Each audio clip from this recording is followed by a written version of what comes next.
Hello everyone, this is the Willy Bedfox and welcome to my world. So it's just to get things started, I'm going to go over to the gold farm, get a little bit more of the golden nuggets from the zombie piglins and try and get this barter farm a little bit more going. Now I do have a little bit of gold in there already, but I just want to get a little bit more going, just so hopefully to see if I can get a little bit more gravel. Hopefully, if I can get some more gravel, we might actually be able to start placing dirt around the place and not worry about having to replenish it quite quickly. So without any further ado, let's jump into the time lapse.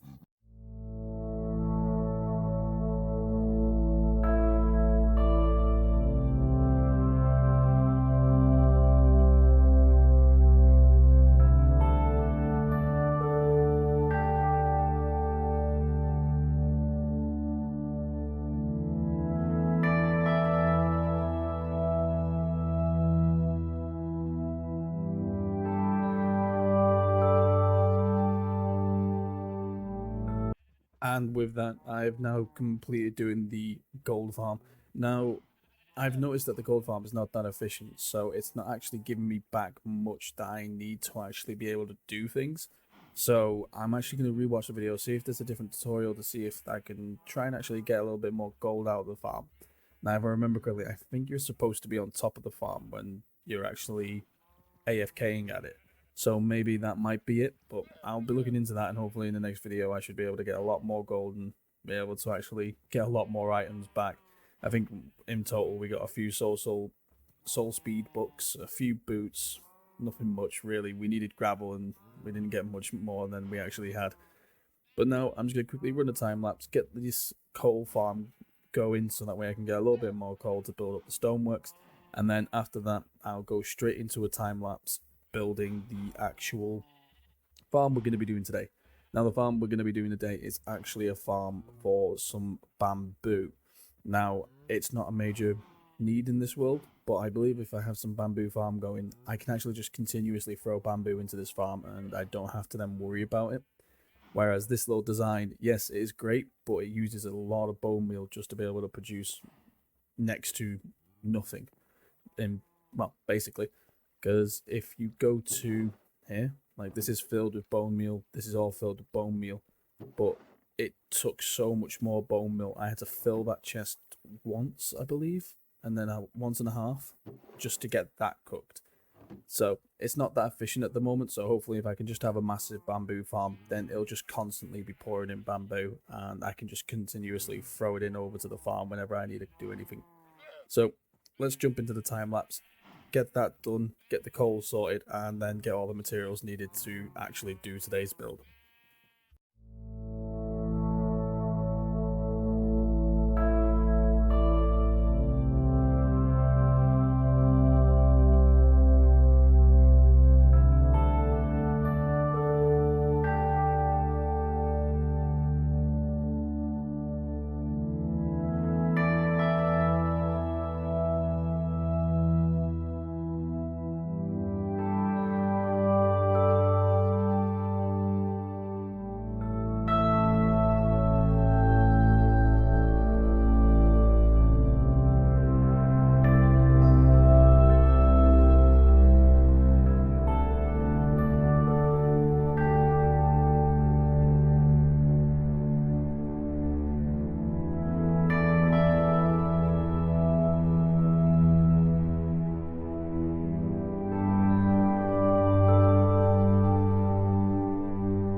And with those time lapses out of the way, we have collected all the materials. We've actually got all the coal situated.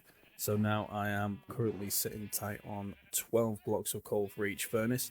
Hopefully I can get some more going in the next episode, and that'll just be something I run in the beginning of every episode. And in regards to this farm, I'm not actually going to link this farm, simply because this farm was actually built on the amalgamation of two different designs. Now, from what I can see, this concept is not a new concept. Normally it's done with just one side, and then it's up against a flat wall. But given that I don't have any walls in this world, I just built one across to the other, so that they was all packed up like so. Now, I can't link anyone's video on whoever designed this first, as I'm not that great at finding who made this first. So on this one, I just thought it best just to leave out the time lapse, because I can't link the person who was the first to actually make this design. Yes, it is a little amalgamation of two different designs, and it is a little bit more of a collective build, but at the same time, I would rather give the proper credits to the right person. But this farm has been running now for a little while, and it's already given so much bamboo. It just basically works by having two pistons that are pushing when the observer notices that the bamboo is 4 blocks high, I believe. Yeah, 4 blocks high. And then it pushes the bamboo straight into some glass planes that then fall down into these little water channels there, and then straight into some hoppers into a barrel. So, with that all done, I will be now working on the next episode. So between episodes, I'm going to let the gold farm run a little bit more, so that I'm not just constantly having that running in the background. And I may let the coal farm run a little bit as well. But I think with the coal farm, I'll let that sit, because in the next video, when I first started this world, I actually gave myself the portal frames for the end portal. So what I'm thinking, if I want to get these builds done a little bit quicker and a little bit nicer, I'm going to need a beacon. So I'm thinking if I go to the end, kill the Ender Dragon, and then use the base of the portal to actually then kill the Withers, that will be a much more efficient way of doing it. So, but before I do that, I'm going to have to improve this gear. So what I'm thinking, next episode, I'm probably going to get a lot of TNT, head into the Nether, and actually do some Netherite farming. Get some nice armor, get some enchantments on it, and then hopefully, in the future episodes to come, I might start actually fighting the Ender Dragon in this world, and yeah, hopefully we can actually do something good with that. Now, before I can fight the Ender Dragon, I will have to build an island for the end portal that can be accessible at all times. I'm not just going to place it in this world, I'm just going to have to get a nice little thing going for it. But without any further ado, it's time to wrap up the episode. So if you don't mind commenting, leaving a like and subscribing, that would be amazing. Lets me know that these videos are actually something people like to watch. And just give me a comment, just let me know exactly what you want to see in the future. That way I can actually make the videos you want to see. Until next time, I'll see you then.